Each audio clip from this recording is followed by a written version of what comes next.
Tuhan.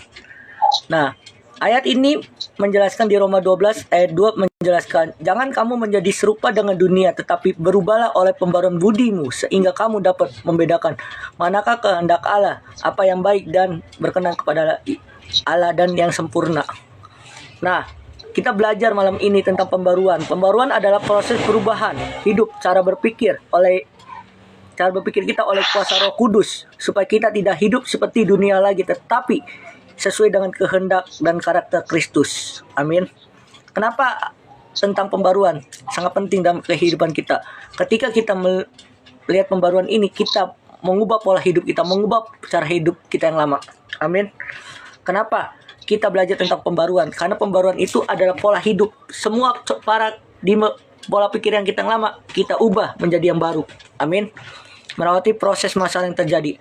Tuhan tidak hanya ingin mengubah perilaku luar kita saja, tetapi pembaruan dari hati dan pikiran, supaya seluruh hidup kita menjadi serupa dengannya, menjadi serupa dengan Tuhan. Amin.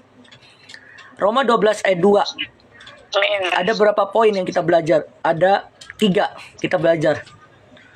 Yang poin pertama, jangan kamu menjadi serupa dengan dunia. Dunia menawarkan cara hidup yang sering bertentangan dengan firman Tuhan, seperti egoisme, kesombongan, dan kenikmatan sesaat. Kita dipanggil untuk berbeda, bukan mengikuti arus dunia. Amin. Kita berbeda, tapi jangan mengikuti. Amin. Itu yang pertama. Jangan kamu menjadi serupa dengan dunia. Yang kedua, berubah oleh pembaruan budimu. Budi di sini berarti pikiran atau cara berpikir Tuhan, mengubah cara kita melihat hidup. Artinya kita mengubah hidup kita, cara hidup kita dari duniawi menjadi surgawi. Pembaruan budi terjadi saat kita membaca firman Tuhan, berdoa, dan membuka hati bagi pekerjaan Roh Kudus. Yang ketiga, kita belajar sehingga kamu membedakan kehendak Allah. Pikiran dan pembaruan membuat kita mengenali kehendak Tuhan dan setiap situasi. Kita bisa membedakan mana yang benar dan mana yang salah, mana yang kehendak Tuhan, manakah hanya keinginan manusia. Jadi kita bisa membedakan. Amin. Oke. Buka kamera dong. Kak Esra, Kalisa. Oke. Bagaimana caranya kita mengalami pembaruan dari Tuhan? Yang pertama kita belajar adalah datang pada Tuhan setiap hari dalam doa dan penyembahan. Kita harus datang kepada Tuhan dalam doa dan penyembahan. Biarkan Dia bekerja dan hati dan pikiran kita diubahkan. Amin. Yang kedua, isi pikiran kita dengan firman Tuhan. Firman Tuhan seperti air yang membersihkan pikiran dari hal-hal duniawi. Amin. Yang ketiga, bertobat dan rela diubahkan. Pembaruan terjadi jika mau menyerahkan egonya dan membiarkan Tuhan memimpin. Biar Tuhan memimpin hidup kita. Amin. Yang keempat, bergaul dengan orang yang rohani.